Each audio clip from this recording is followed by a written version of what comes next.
Assalamu alaikum. I'm Aksat Tariq, and on behalf of the CXO Media Editorial and Conferences team, I'd like to welcome you to another session of the CXO WatchTower Fireside Chat.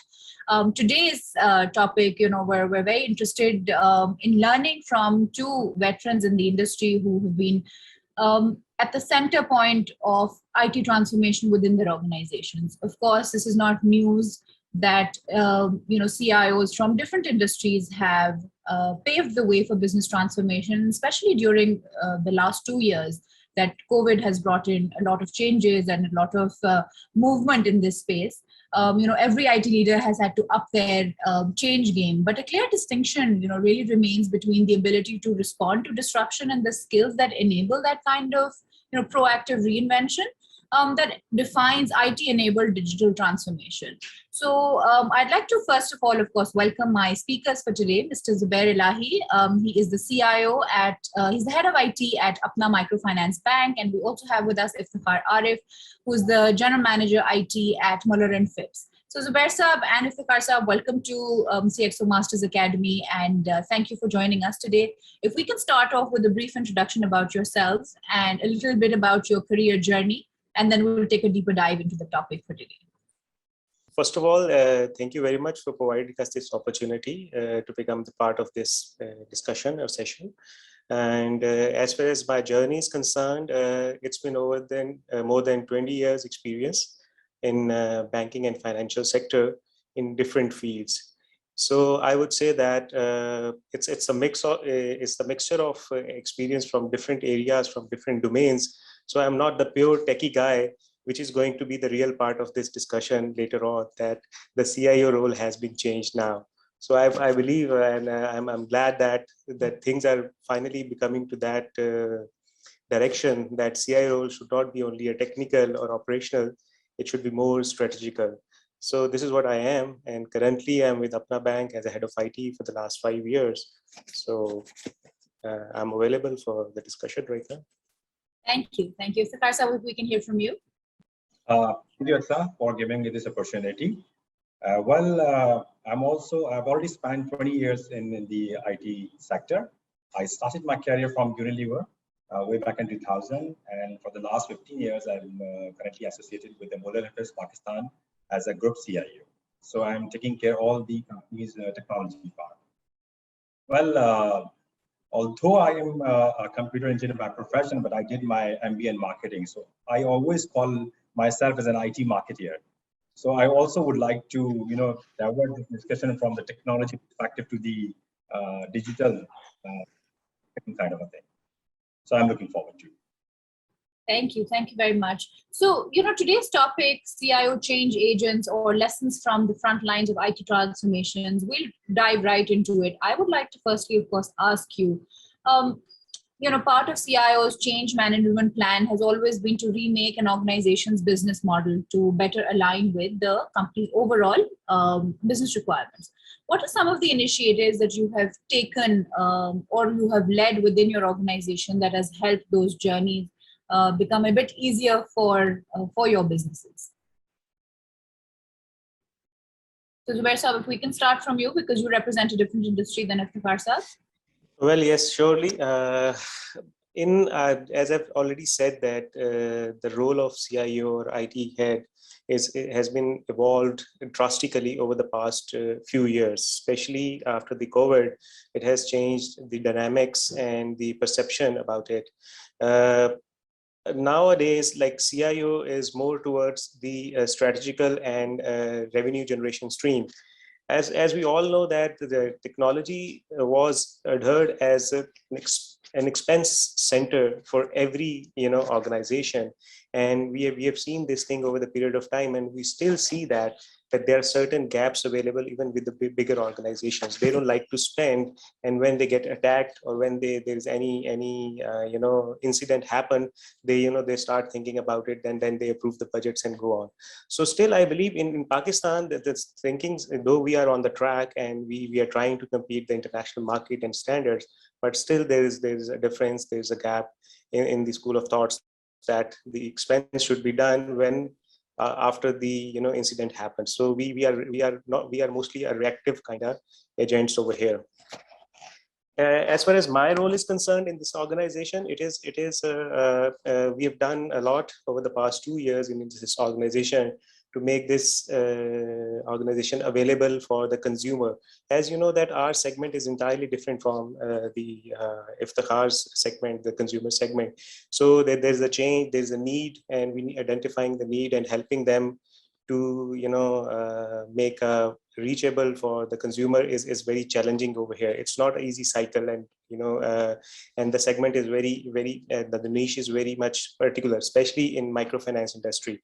The challenge is like in microfinance industry, becoming a digital, or to drive a digital with the full velocity is also a very challenging task for any CIO or head of IT over here, because the micro is a very small segment. The most of the customers are the borrowers, and they are illiterate, or they don't have much of the education. So to make them use all the technology and changes is challenging. But contrary, and on the other hand, I would say that the inside story is the one which can be affected, and which is affected by the decisions of any CIO, that the change optimization, the process optimization, and the expense control. There are two ways to increase the revenue. One is to generate more product and to increase the revenue. Second is to curtail your expense and optimize it as per the need. And this is what you can contribute being a CIO. So we have done this thing over the period that we have recognized the need that the change should be in there. But though it was not a big step what we took, but we are taking a baby steps towards it. And we, over the period of past couple of years, we've introduced our internet banking, mobile banking, and SMS banking. We are going to introduce as per our customer need. Secondly, we have done the digitization with respect to customer reach to us, so that they can reach us through different medias. And the lending, we are working on the digital lending right now, digital lending platform, which would enable us not to increase the reach to the customer, but also to reduce the cost of onboarding the customer, which is again which was a challenge in microfinance industry specifically. As far as infrastructure things are concerned, definitely it needs to be backed by all the improved infrastructure. But we are not, optimistically or realistically speaking, we're not spending much on infrastructure, but we are rationalizing it and securing it as much as we can by keeping the need of SBP, our own operational procedures, and customer need. Thank you for that elaborate overview of some of the transformational journeys or projects that you've taken on.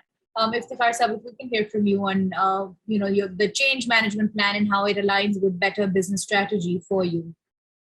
I must say that Zubair has elaborated very in detail. I do agree with Zubair that digital technology is changing our society and the way we live. So it's changing the way we are communicate, even the way we buy, sell, and services, and how we learn and how we organize our lives. Being a customer-centric company like MNP is a distribution firm, and I've been associated with this segment for the last 2 decades.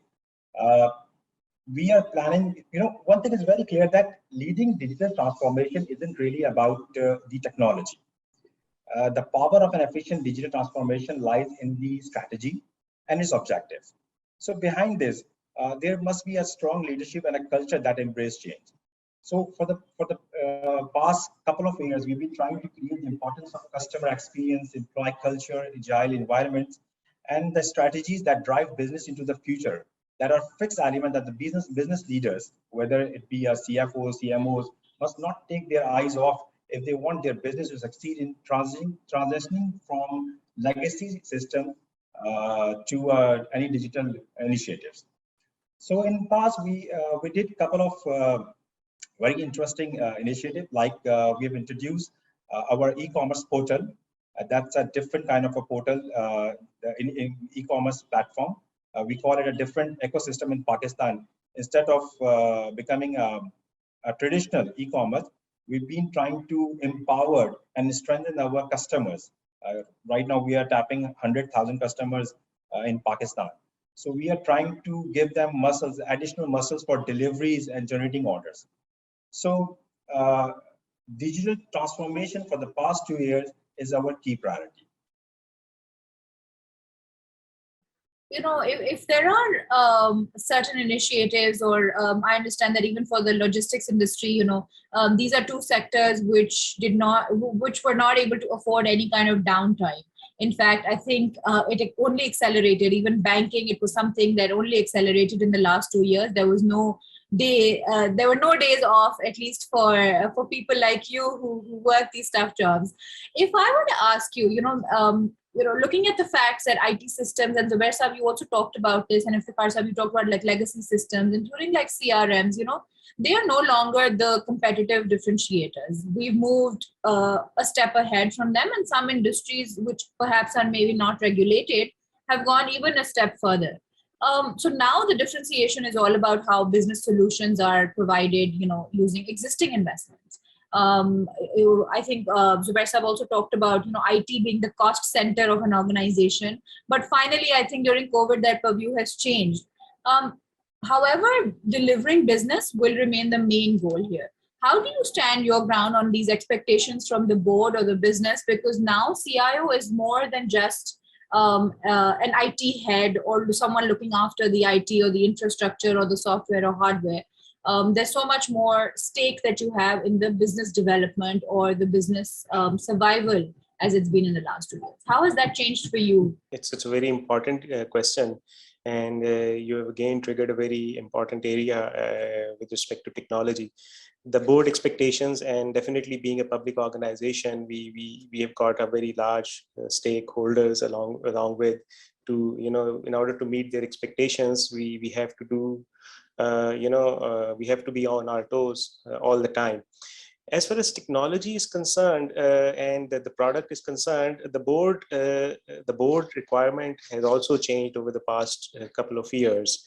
And in our previous board meetings and recent board meetings, they've been asking about the new platforms, the new products needs to be established by IT. They're not looking at the business side more, and they're just asking them to increase the framework, to increase their web, to capture the customers to use this product. But the product initiation, the product designing is lying more with the IT now.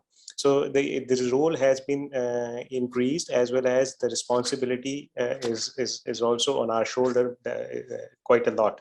So our team is all the time, looking around and thinking about the things and what to launch and what not to do, and coming up with different products to cater the customer need. As I told you that our customer segment is very, very different as compared to commercial banks. So we need to seek their ability to use the product as well, to make our product more usable for them, and then we can able to generate the revenue for that. As earlier you mentioned in the start of this discussion, that the different C's of the organization, there was a gap between the communication of different C's. Now it is not there anymore, because it has become inevitable for them to talk to CIO of a company rather than being away or being in a separate, in their own chamber. Every CIO, every C level, like CISO, chief business officer, CFO, or you name it, they need to seek information from IT, and they need to seek data from IT. They need to seek help from IT, so that they can establish their plans to present it to the board. So the CIO role has become a very centric, and it's a two-way communication now.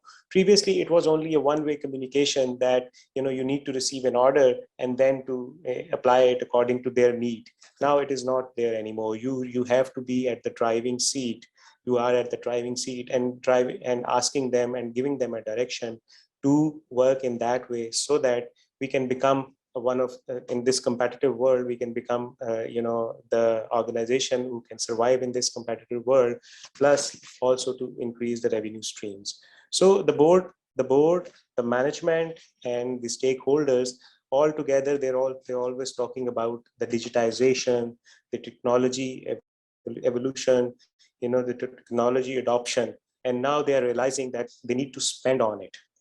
Previously, it was very hard to convince them to spend on the technology, and spending on technology doesn't mean that you would get the result from the very next day. You need to take it takes time to establish the platform, and then it starts giving a fruit to the respective consumer. Absolutely. And I think that really goes well with a lot of the conversations we've heard from CIOs also, that I think before COVID, it was a longer journey or a longer stretch. But I think COVID just put that highlight on businesses that you cannot survive unless you are making those right investments yesterday, not today. So I think that really goes well with what you just said. So Iftikhar, if you'd like to add on here, how are you distinguishing, or what's the differentiation factor now? Because these legacy systems, as you rightly pointed out in the beginning, they are out of the picture now. Everybody is implementing digital transformation, or at least has put it on their priority list for now. But how do you differentiate from that, and then of course take that competitive edge? Well, first we need to draw a very fine line between the CRMs and the legacy systems. Even you call a new system or new era, but you cannot eliminate the legacy system from the picture, because it all depends upon the industry which you are serving. For example, in distribution and supply chain, there is a massive role of legacy system that in place because of the markets and the business environment. For me, for many businesses, technology means automation processes and ultimately cutting costs, saving resources. That's the perception which we are carrying on. And I do agree again, Zubair, that CIO are nowadays playing a very important role. So, however, if you deploy efficiently, technology can deliver much more to business and provide a competitive advantage in either cost and differentiation. So it all depends upon the product which you are planning to deploy in your organization. And the second thing, that efficient digital leadership can be a major driving force in determining the success of a digital transformation. So without having the buy-in of a C-level, no system can be implemented effectively and efficiently in an organization. So that's my take. So based on this, I'd also like to hear from you on a lot of it also goes to the evolution of the role of the CIO. The CIO of tomorrow will spend more time reshaping industry standards and cultivating strategic vendor relationships, cultivating talent. Talent has been a big problem or a big challenge for people like yourselves. I think, as you rightly talked about employee experience also, you talk about customer experience also. These are skills that maybe back in when both of you were in college or when you were getting your degrees, those were not really the primary focus.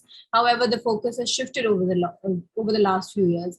What does this mean to you, and how are you, of course, making way for this for the newer generation of IT experts coming in?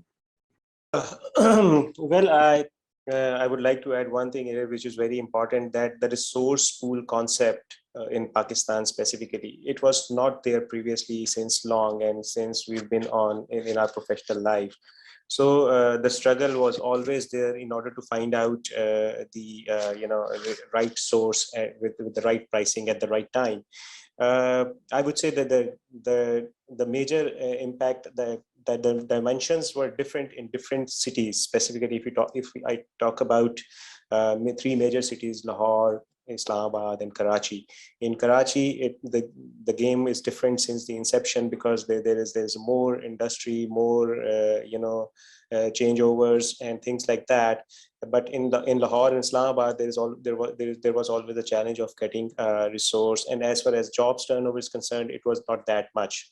So this was the big area which is now, I think, addressed up to certain extent. Now there are companies, there are HR talent companies. They are playing their role very efficiently.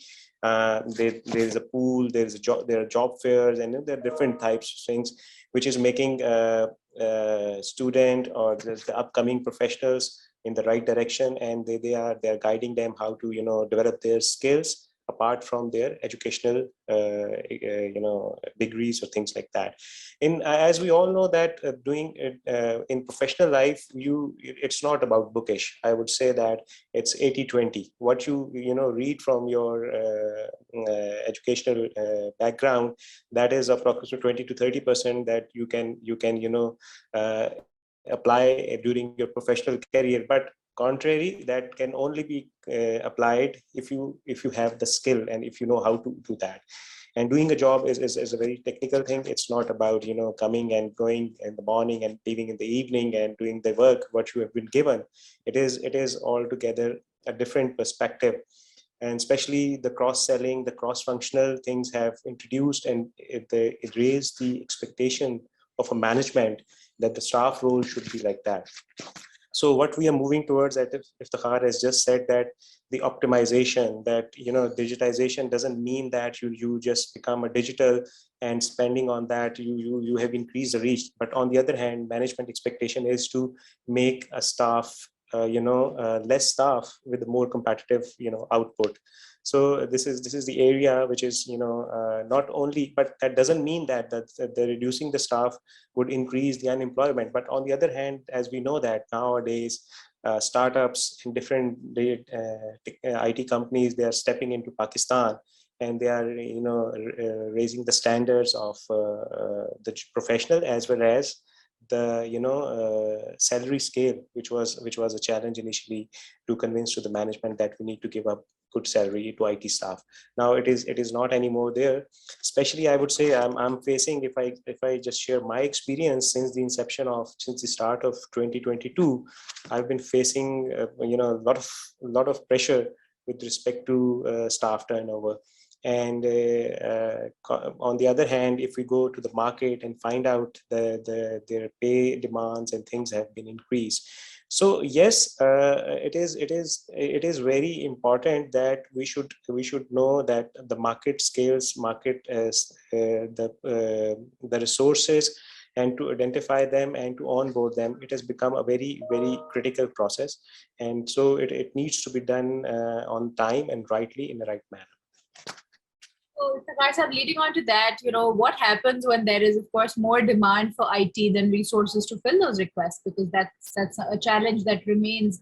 And I think it's only grown because given that digitization or given that technology teams are only increasing in number. Well, I do again agree with Zubair. Right now, the right resources, to hire right resources are very difficult and different tasks nowadays. If you just recall way back, I started my career from 2000. From 2000, when I passed out, we were very clear in our mind that either we go in the networking side or the database one. So there were only limited options were available. And blessing disguise, the 9/11 incident happened in our era. So IT is, it's very stagnant at that time. For the last 3-4 years, we have observed a significant improvement in the market, and that create a lot of opportunities to our newcomers. And well, again, I say that the new leadership is going to measure differently than the past. So if you talk about me, with the role of CIO are playing an extensive role in changing the corporate cultures. And if I recall your question, that the vendor specific kind of a thing, I just missed the last part of your question. Could you please? So, what happens when, of course, there's a higher demand than there is a supply of like IT skills or like people who are skilled in those particular, as we talked about, when you graduated or when I graduated, the skill set was different. And now the requirement with fast paced, digital enterprise that we're talking about, it's very different. Yes, again, it depends upon the nature of the job you are doing. For the past 3 years, we were all talking about the digital transformation, the initiative, the e-commerce thing, and I see this thing as a great opportunity, as a collaboration thing as well, because previously we were focused to create or hire internal resources. Now the arena is open. You have very good vendors and companies and software houses available that they can support you with respect to the technology. Because it is very difficult to revamp your organization with respect to technology on a daily basis. So I think that I mean Zubair has already touched all the points. how I'd like to summarize what both of you have said is that, that constant need to also innovate and constantly learn. So for example, like Zubair Saab talked about, these new fintechs or startups coming in, they have disrupted a lot of these traditional or legacy systems and processes, right? So even for anyone who's entering the workforce or is midway through their career or is seasoned, they still need to innovate. They still need to keep learning. So I think keeping that learning going is the only way for us to be able to fill in the skills demand that there is for every new technology that comes in. Really. So if I one more thing sorry. One more thing that leadership is not only about efficiently managing resources in CIO. For me, that's also about the guiding companies to new era and maintaining them as a pioneer in their niche. For example, we started from AS400 way back in 1995, and now we are running our own private cloud. And if you talk about the digital transformation, 70% of the transformation strategies have been failed. Only 30% of the leaders have detected how the design and act for the success. So it is very important that yes, you can adopt and focus on the new technology, but it's not necessary that can fit in your organization as well. So selection of the technology is very important as well. Absolutely. I'd now like to also move on towards innovation that we're talking about. Can you quote an example of when either of you identified an opportunity for innovation? How did you find the opportunity and what was the outcome, even if it didn't sort of, survive within the business model? But just, given that our roles or our jobs nowadays are of course, there's a lot of pressure coming in from management, from other places, the need to innovate also, the need to stay relevant in business also. So any opportunity that you've had to be innovative, and how did you capture that opportunity? Okay. Innovation is a continued process, and defining an innovation with respect to your need is a very different thing. We always talk about that, we need to, there is a lot going on in the world, and, you come to know that these kind of innovation, and especially in our sector. But again, I would say that the CIO role is to identify that whether that innovation is, acceptable or, workable in our situation or not. That is the initial role, and that is a very critical and important point. So I believe in my tenure over here, we have done quite a lot of innovation, but there wasn't anything which would go down the drain as you're talking about, and those are all relevant and realistic based innovations, so which were the dire need of doing that. So in my opinion, we don't follow excellent or good to have. We normally go for must have things first and then go to good to have. So innovation is always good to have, or excellent to have things that falls into that category. But yes, I would say that realizing this thing, that innovation is the part. What we are doing is we are going for an outsourcing model, which is a need of a day now. I mean, like previously there was a culture of CIO role or head of IT role, that he wants to be an emperor of that particular department, and having a long fleet under his wings. But it has changed now. The dynamics has changed now. Your role is not to increase the staff under you, not to increase the numbers, not to overburden your the payroll, but to efficiently managing the working condition by outsourcing them. So the new trend in banking sector is the, I would call it an innovation, that they are going for an outsourcing, especially if Iftikhar has just mentioned that they have their own cloud. But we've got certain restrictions. We are moving towards cloud. We, as you're aware of the fact that we are bound by the regulator SPP, so we cannot make certain moves, much moves without their consent or without their policy. We have to follow that mostly, and there are certain operational things which we can manage at our end, and we can take it to CN. So the cloud policy has been introduced by the State Bank for the financial institutions, and now we are moving towards the cloud. It is not only reducing our cost of handling a business, but infrastructural cost and along with the staff to look after it, because IT is not, it's not 9 to 5 job, it's 24/7 job. You have to be on board, you have to have people, monitoring people 24/7, so that you can, raise the alarm, or you can get hold of the things timely on the timely basis. So this is what I would call innovation. With respect to that, we are changing the model, a business model, and we are moving towards the outsourcing. And then there are like outsourcing of call center, if we call it, and outsourcing of our cloud-based policy with respect to certain areas. We are shifting our applications to the cloud, which is not only reducing our cost to manyfold, but to hassle and the responsibility, which is a very important part, that has been shifted to the other. Before I take this question to Iftikhar Sahab, I want to ask here, how do you decide what to outsource and what to keep in-house? We work with a lot of technology vendors, so I think your message will reach the right people or the right place. But we'd love to hear from you. And when you're in that decision-making process, and as you said, sometimes you have to put those systems in place, knowing your own company's strength and your own department's strengths and weaknesses. How do you decide what are you outsourcing, what are you keeping in-house? If we can hear it from you directly. Well, I slightly have a different opinion about the outsourcing, as our focus and the main priority is the insourcing as well. We are insourcing specialists as well. So it depends upon the industry. Banking, yes, there are huge potential for outsourcing their projects, like Zubair has mentioned about the cloud. But in customer services, like in distribution and supply chain, we try to adopt a build strategy. For the past several years, I'm a firm believer to build our own softwares.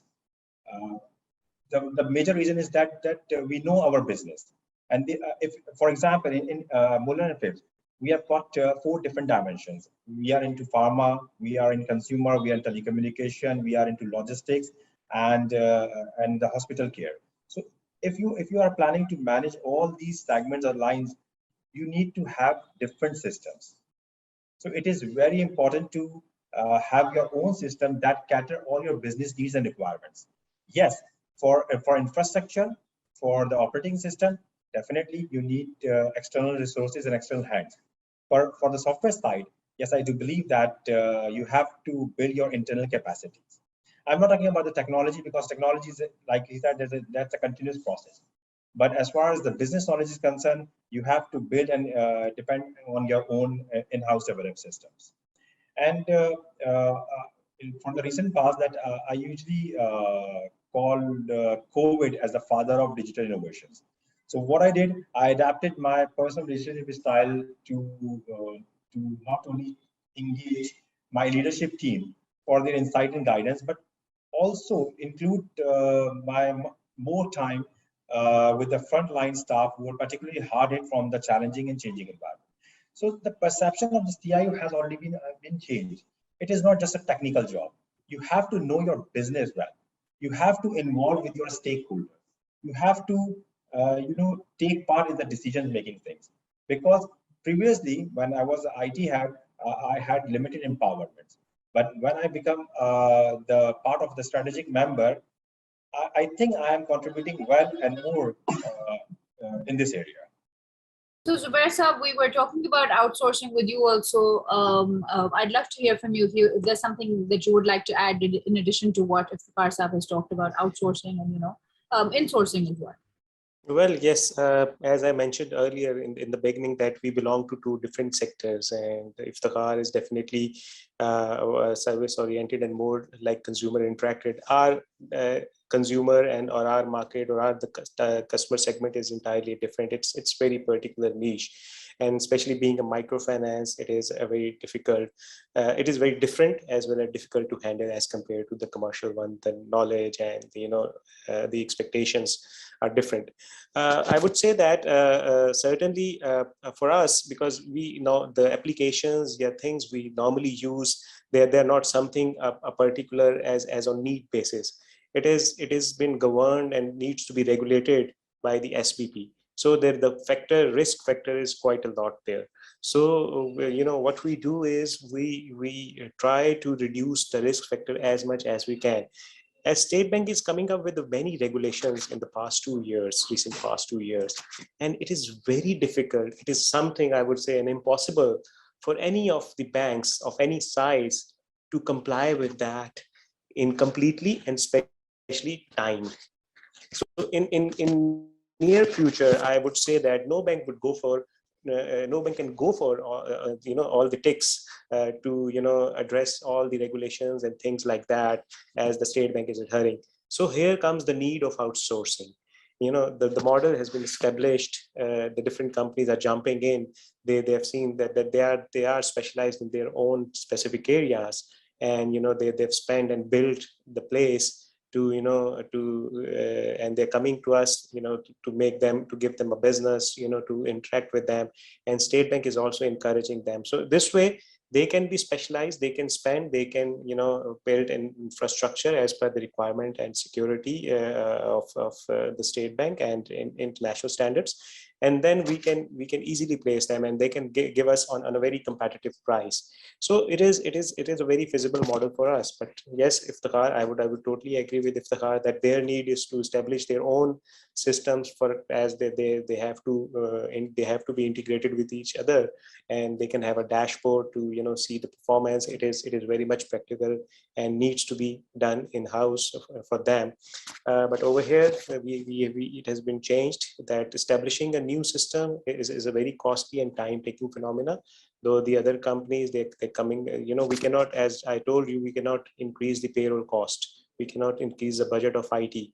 So hiring people is another challenging. Developers need to be hired in order to introduce the things. And again, there is a liability and there is a gap which would occur in the end to establish a platform which would support us in our future business. So we are moving towards the outsourcing model, and as I mentioned that we are just waiting that our certain core banking and important application needs to be relaxed by the State Bank. So we would decide. Meanwhile, we are doing the testing so that we are prepared to whenever there is a room or window, we can jump out of it. And it all depends upon the industry as well, because in banking sector you have to follow the international standards, but in the distribution sector you have to serve the international customers. Yeah, so exactly. These are two different things. If you want to serve the international customers, you have to follow their rules and regulations, and for that thing you have to modify your system according to that. If we are managing and business partnering with the telecom top names, we have to continuously modifying systems on their requirements.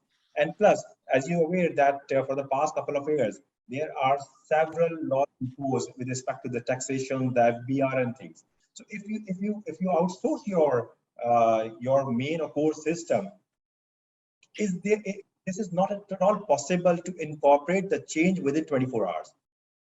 For example, in bygone days, when we were dependent on the third party, they usually took a week to just place a single column in a report. So again, it depends upon the industry and the nature of the business you are carrying on. Because from FBR perspective or from the banking regulation perspective, every single day we are facing a new challenges with respect to the taxation and some other things. So it is not at all possible, and the principal requirement as well, because every principal has to ensure their sales growth. For that thing, they are planning to create a new impact on system in terms of trade offers, discounts, and promotion. So for a single change. And so for this one also, like I'd like to take a deeper look into, some of the points that both of you had mentioned. We are talking about business risk. We are talking about cybersecurity also. We are talking about, so with digital transformation comes in a lot of elements, right? I mean, it has been a buzzword for the last 3-4 years. And given this, you rightly pointed out, Iftikhar Sahab, that, it's the father of, like COVID is the father of digital transformation.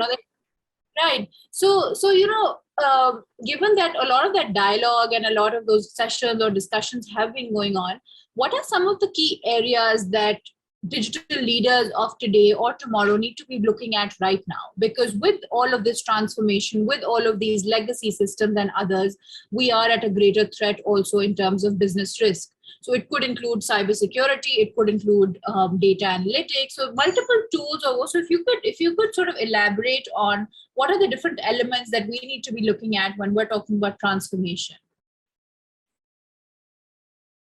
Well, the impact has already been created in all other segments. For example, banking are already following the digital transformation, but when you talk about the mindset of the customers, they are now towards the e-commerce things. Now they are more into buying online groceries and other stuffs. So the impact has already been created. Now the time is that we have to capitalize this impact. Any new initiative that has to be derived from the digital perspective. So I usually call a COVID is a blessing disguise. We had to convince our management that for the new investments. But for the past several months, it is not a very easy task. Whether you want to invest on the cyber security, whether you want to invest on the e-commerce or the infrastructure upgradation of the cloud one, they are completely sold out. That we had a major impact when the COVID was first knocked at our door. At that time, we were in a pain that even the distribution at the risk, because you cannot go in the market and you cannot serve the customers via deliveries and via the order booking ticketing. So the COVID has already created an impact of digital transformation in all the organization. Now the time that every CIO has the responsibility to capitalize this impact and sell the right tool and product in your organizations. And so, Zubair sir, if there's anything that you'd like to add to this, with the different elements of digital transformation and the challenges it poses to, of course, your own roles within your organization. Well, as Iftikhar said, that there's a COVID impact on every industry, but yeah, I would say that there was not much impact on the banking sector, as we are not related to going to the retail thingies, more towards the customer. The customer needs to come to us. So the banks were opened and the staff were there, most of the time during the COVID. And if it is give an example of myself, that my IT team was available all the time in-house over here in the office. So it was not very good, very much with us to work from home, things like that. Though we gave a work from home, or we worked on a strategy of 50% attendance in our offices as per the State Bank. But again, there were certain staff available. So there wasn't an immediate effect of COVID on us with respect to the change the model and the reshape the things as the Iftikhar MNP did. And I believe I also see the way they have done the change, and I'm experiencing this, that yesterday I received a laptop. I ordered a laptop and there was an MNP tape and the MNP warranty thingies over there. So it is something the change is quite visible from their side, and it is reaching to the consumer, which is a very good thing. But again, I tell you that Iftikhar is mentioning, and I have mentioned that we have a different segment. Banking is a different segment, and we need to adopt certain conventional as well as innovative things. It's the mix of both the eras now. We cannot be digital across the board. And I would take an example. There's a Bank One. They've got millions of customers, and they only have got one branch in Chicago. So though we are targeting and we are looking at that thing, our State Bank is giving us a direction that we should go for. But again, I would say the population, the kind of population we have, and this banking banks needs to be on the surface to address them, to give them a confidence, and to take a business from them. So it is a mixed thingy, which is going to happen in near future as well. I would not say in the longer run what would happen, but it is not going away in near future, what I'm seeing. Yes, the product innovation and optimization, which we are talking about in different different phrases, is an ongoing phenomena, and it needs to be done on a regular basis. The drawback of the digital transformation, Previously, the systems were only available 24/7. But now the entire staff, including the CIO, has to be available 24/7. Exactly. It will feel like as if you're not doing your job right if you're not available at every second of the day. That's why, Iftikhar, I'm saying that we're shifting our responsibilities to third parties so that we can be a bit relaxed in certain segment rather running the show all the time. Absolutely. So if I were to ask both of you on, what have been the biggest lessons for you from, of course, the front line of all these transformations that we've talked about. We talked about some of the bigger projects that you've led and executed in the last 2 years. Your biggest lesson, it could be a personal one, it could be in your professional capacity, but anything that, you would like to share on that front. Okay. Honestly speaking, I didn't come across any of the kind of big change in my organization, so there's not much to speak about. But yes, there were certain things which we were unable to do, and that is something with respect to the optimization of the processes and to lowering the cost of customer onboarding. This is what we have done. So there's not much to share from my side, idly speaking. I would say if Iftikhar would have something to tell us about anything, if he has. It could be any lesson that you learned in the last 2 years. Being on the what I learned from think that technology is as Tahar said, it is not a certain time bound game. It is 24/7 and it's all the time. So yes, now I have to be on my toes 24/7. That is the lesson I've learned from technology. But contrary, yes, I would say that it is. I must say I'm blessed to be the part of this thing, because this is one thing which is improving, and you get an opportunity to learn about things. So this is what it is a good thing about. Great, thank you.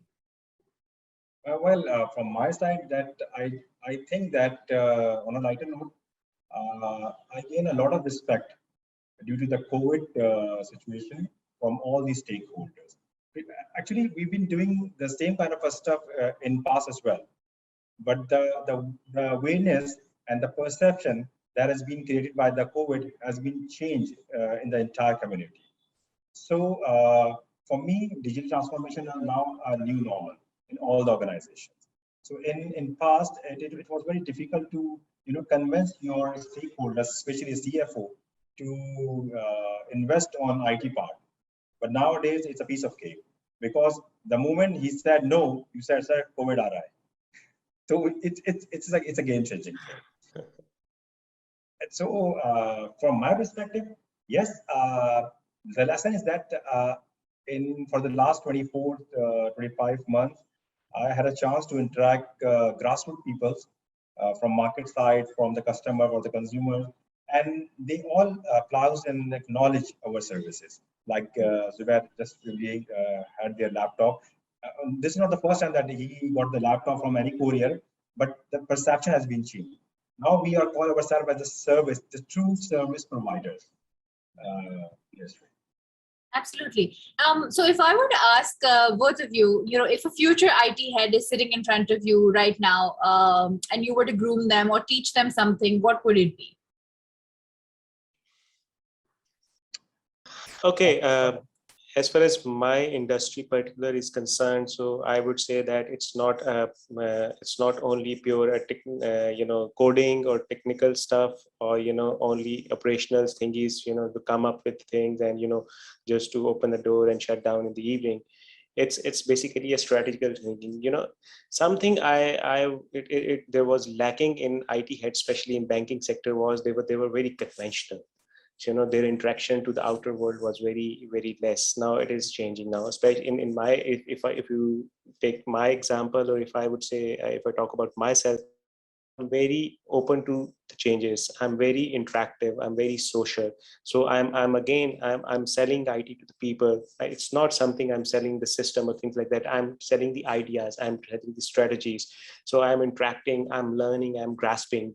So it's interaction is a very important factor, which was quite lacking in IT guy previously, especially banking sector.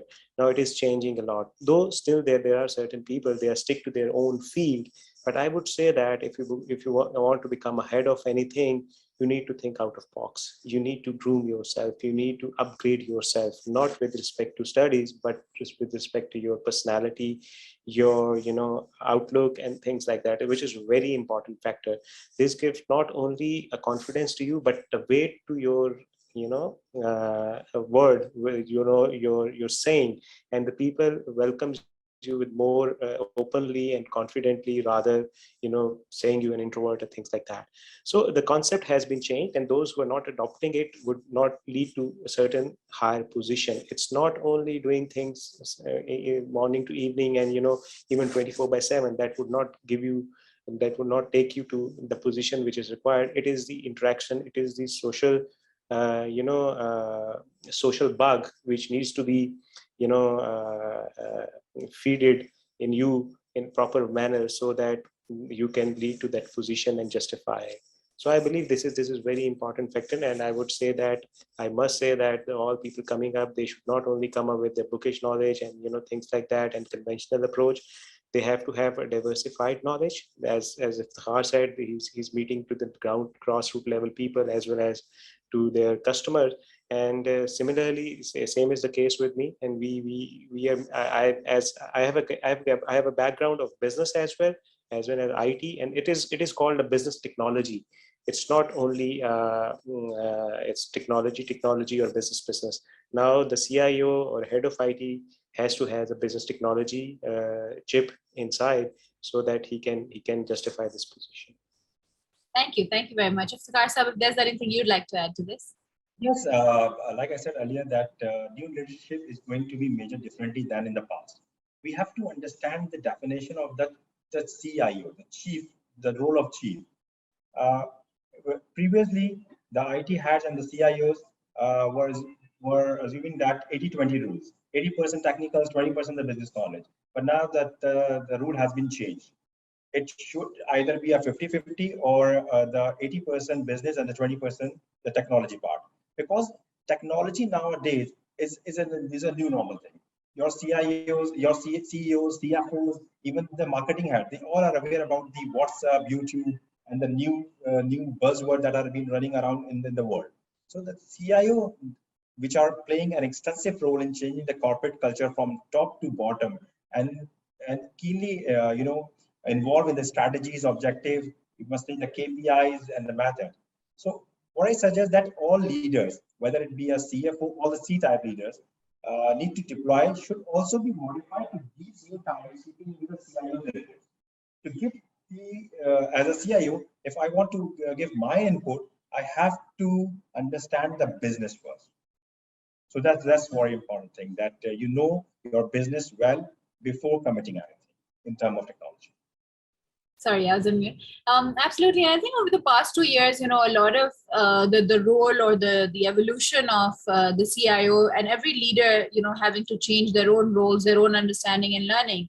And, this was not just the technology side of things alone. It was also the business side of things. It was also the strategy. It was also to constantly innovate. And I think that requires, not just a simply technology-enabled reaction to shifting circumstances that all of us faced, but also strategy for spearheading change or dealing with the C-suite or explaining to them why, or though the investments that you made 2 years ago or are about to make right now are important. So the true value of IT leaders, who are able to direct such transformation of people and processes and technologies has never been greater. And I think we've also seen that in our career span, that how the role of the CIO has evolved.